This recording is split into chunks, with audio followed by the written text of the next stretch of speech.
সরকারের অগ্রাধিকার ভিত্তিতে যেমন মাদক, জুয়া এবং দুর্নীতির বিরুদ্ধে যে কঠোর অবস্থান, সেটাও আমরা উপজেলা প্রশাসনের সর্বস্তরের সরকারি কর্মকর্তা কর্মচারীদের সাথে মতবিনিময় করে আমরা সরকারি নির্দেশনাটা আমরা দিয়েছি যে এখানে দুর্নীতির বিরুদ্ধে যেন আমাদের একটা কঠোর অবস্থান থাকে। উপজেলা প্রশাসনের বিভিন্ন দপ্তর থেকে মানুষ যেন হয়রানি মুক্তভাবে সেবা পায় এবং মাদকের বিরুদ্ধে যেন তাদের একটা কঠোর অবস্থান থাকে।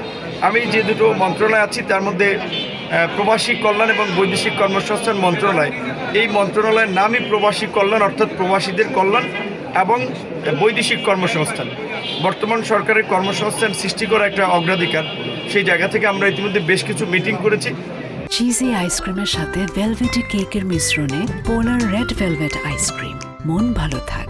বিদেশে আমাদের যেই সমস্ত শ্রম বাজার বা লেবার মার্কেট বন্ধ আছে সেগুলো ওপেন করার জন্য আমরা বিভিন্ন ধরনের পদক্ষেপ নিচ্ছি। একই সাথে এখানে যেন কম খরচে অভিবাসী যেতে পারে সেই বিষয়টি নিয়ে আমরা কাজ করছি এবং বিশেষ করে বরিশালের এই দক্ষিণাঞ্চলে বিদেশে কম যায় মানুষ, কারণ হচ্ছে এই অতিরিক্ত অভিবাসন ব্যয়। পাশাপাশি এখানের অনেক মানুষ জানেও না যে গভর্নমেন্টের 110টা টিটিসি বা টেকনিক্যাল ট্রেনিং সেন্টার, কারিগরি প্রশিক্ষণ কেন্দ্র রয়েছে যেখানে বিনামূল্যে কিংবা ভর্তুকি দিয়ে ট্রেনিং করা হয়। এই ট্রেনিংগুলো করলে তারা বিদেশে কিন্তু গিয়ে ভালো কাজ পাবে, ভালো মানের বেতন পাবে। এবং আমাদের প্রবাসীদের যে বিশেষ করে সাধারণ কিছু চাওয়া তার মধ্যে রয়েছে যে প্রবাসে মৃত্যুবরণ করলে তাদের লাশটি যেন বিনা খরচে দেশে আনা হয়। এই বিষয়টি আমি একটু আপনাদের মাধ্যমে সকলকে জানাতে চাই। বর্তমান সরকারের যে বিএমইটির যারা রেজিস্ট্রেশন করে বিদেশ যায় তাদের কিন্তু লাশ সরকার সম্পূর্ণ খরচে দেশে আনে, এমনকি তারা 13 লক্ষ টাকা পর্যন্ত আর্থিক সুবিধা পায়।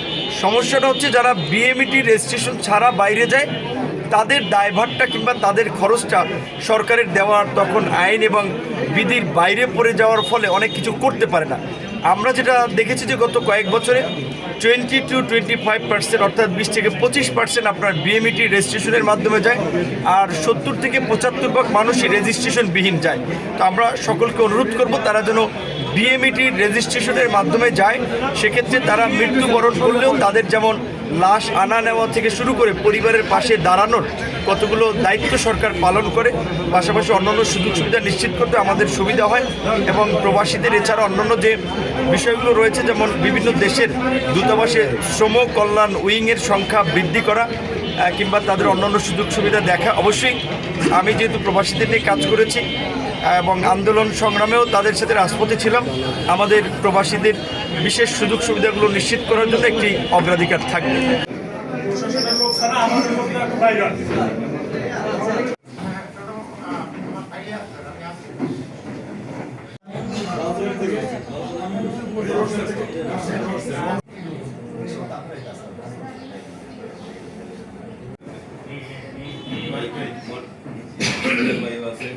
দৃষ্টি আকর্ষণ করছি, এটা মন্ত্রী মহোদয়ের সাথে একান্তই ক্লোজ।